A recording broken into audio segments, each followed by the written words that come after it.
प्रिय विद्यार्थियों, उत्तर प्रदेश माध्यमिक शिक्षा परिषद प्रयागराज के कक्षा 10 के संस्कृत विषय के अंतर्गत आइए पढ़ते हैं सूक्त सुधा पाठ के आज के अंश को। आज हम पढ़ेंगे पद्य संख्या 4, 5 और 6। पाठ पढ़ने से पूर्व आपसे निवेदन करेंगे कि आप अपने इस चैनल को अधिक से अधिक सब्सक्राइब करें, वीडियो पसंद आने पर लाइक करें और कमेंट करके अपना सुझाव अवश्य दें। आइए पढ़ते हैं आज के अंश को।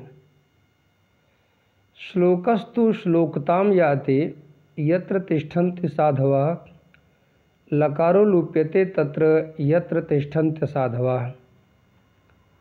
अप्राप्त कालम वचनम बृहस्पतिरपि ब्रुवन् प्राप्नुयाद बुद्धिवज्ञानम अपमानं च शाश्वतम्। वाच्यं श्रद्धा समेतस्य पृच्छतश्च विशेषतः प्रोक्तं श्रद्धाविहीनस्य अप्यरण्यरुदितोपमम्। आइए शब्दार्थ देखते हैं। श्लोकः श्लोक संस्कृत का एक पद्य।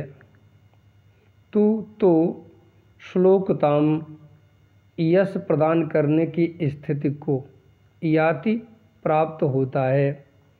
यत्र जहाँ पर तिष्ठन्ति रहते हैं साधवा सज्जन लोग। लकारः श्लोक नामक छंद का लकार यानी कि ला अक्षर लुप्यते लुप्त हो जाता है, अर्थात केवल शोक बचता है। तत्र वहाँ पर, यत्र जहाँ पर तिष्ठन्ति रहते हैं असाधवा असज्जन लोग। आइए इसका व्याकरण का अंश देखते हैं। श्लोकः धन्तु।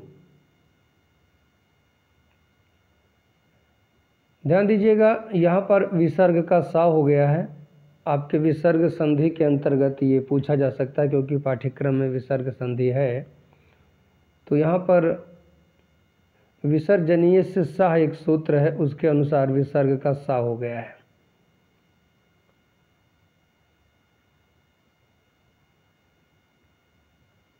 तिष्ठन्ति धन असाधवा, तिष्ठन्ति रहते हैं असाधवा असज्जन लोग। यहाँ पर यड़ संधि हुई है, जिसका सूत्र आपने कक्षा 9 में पढ़ा है, इको यणचे। आइए इसका अनुवाद समझते हैं। प्रसंग। प्रस्तुत पद्यावतरण में संस्कृत के श्लोक का सज्जनों और दुर्जनों पर पड़ने वाला प्रभाव दिखाया गया है। हिंदी अनुवाद। जहाँ पर सज्जन लोग रहते हैं संस्कृत का श्लोक वहाँ पर यश को प्राप्त होता है, अर्थात यश दिलाता है। परंतु जहाँ पर दुर्जन लोग रहते हैं, दुष्ट लोग रहते हैं, वहाँ संस्कृत के श्लोक का ला अक्षर लुप्त हो जाता है, अर्थात गायब हो जाता है। केवल शोक बचता है।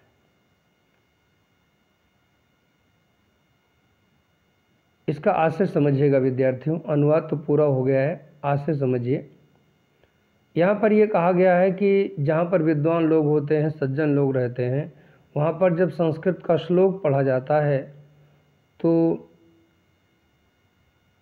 पढ़ने वाले को मान सम्मान मिलता है, उसे विद्वान होने का सम्मान प्रदान किया जाता है।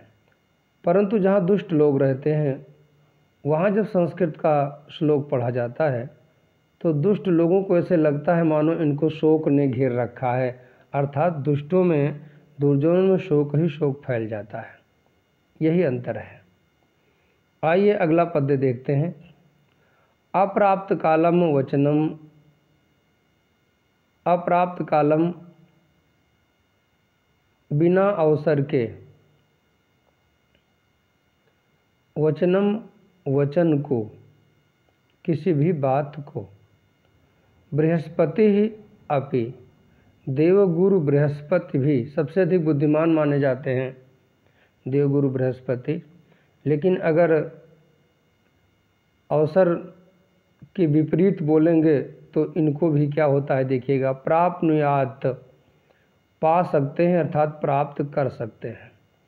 बुद्धि अवज्ञानम, बुद्धिहीनता, अपमानम च, और अपमान को, शाश्वतम, निरंतर।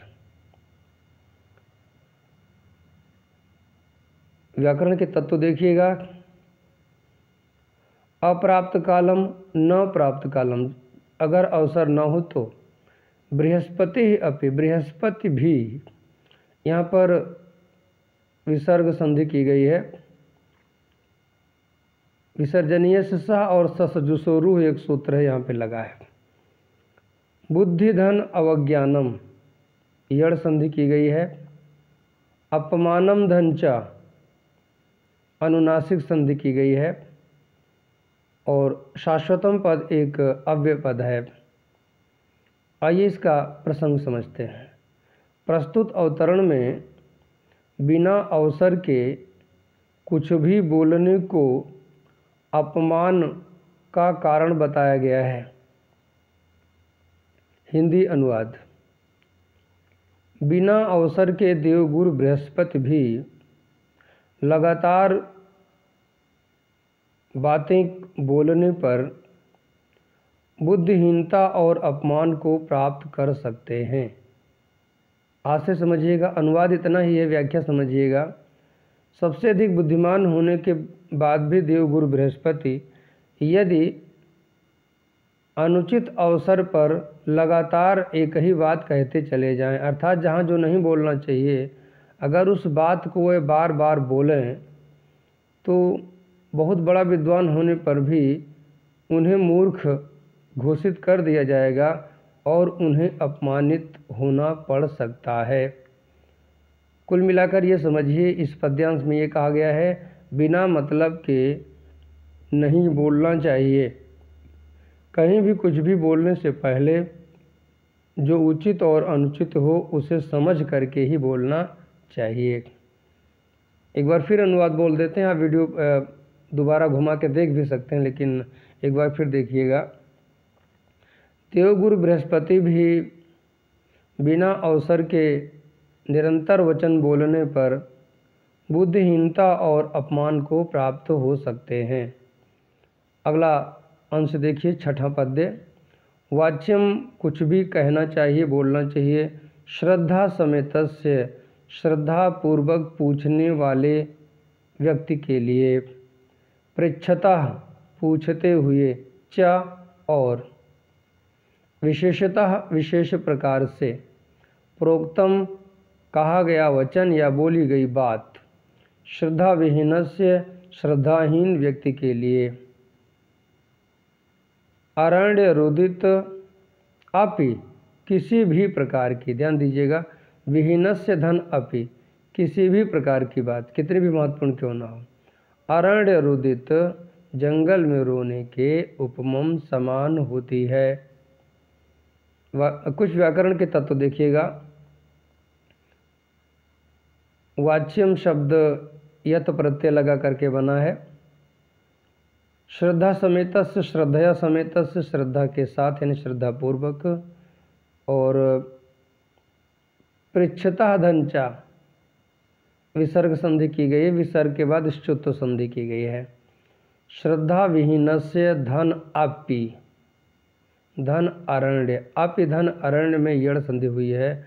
और रुदित धन उपमम, यहाँ पर गुण संधि हुई है। श्रद्धा धन विहीनस्य धन अपि धन अरण्य धन रुदित धन उपमम। श्रद्धाहीन के लिए कोई भी जंगल में रोने के समान होता है। ये इसका विच्छेद का रूप था। आइए इसका प्रसंग देखते हैं। प्रस्तुत पद्यांश में आदरपूर्वक पूछे जाने पर ही किसी को कुछ बताने का सुझाव दिया गया है। हिंदी अनुवाद। विशेष प्रकार से पूछे जाने पर श्रद्धापूर्वक पूछने वाले के लिए कुछ बताना चाहिए, अर्थात उससे कुछ ज्ञान देना, उसको कुछ ज्ञान देना चाहिए। विशेष प्रकार से श्रद्धापूर्वक पूछने वाले के लिए कुछ कहना चाहिए, क्योंकि श्रद्धाहीन व्यक्ति से कहा गया कोई भी ज्ञान महत्वपूर्ण से भी महत्वपूर्ण विषय जंगल में रोने के समान होता है। कहने का मतलब यह है, अगर व्यक्ति किसी बात को सुनना नहीं चाहता, जानना नहीं चाहता, तो आप कुछ भी बताएंगे उससे वो ध्यान नहीं देगा। जैसे जंगल में कोई रो रहा हो, उसके रोने की आवाज़ कोई नहीं सुनता, चाहे रोए चाहे चुप रहे, कोई हाल पूछने नहीं जाता। वैसे ही जब किसी का मन ना लग रहा हो तो उसे बहुत बड़ा ज्ञान देने की कोई ज़रूरत नहीं होती। विद्यार्थियों, आज यहीं तक। शुभम भूयात्।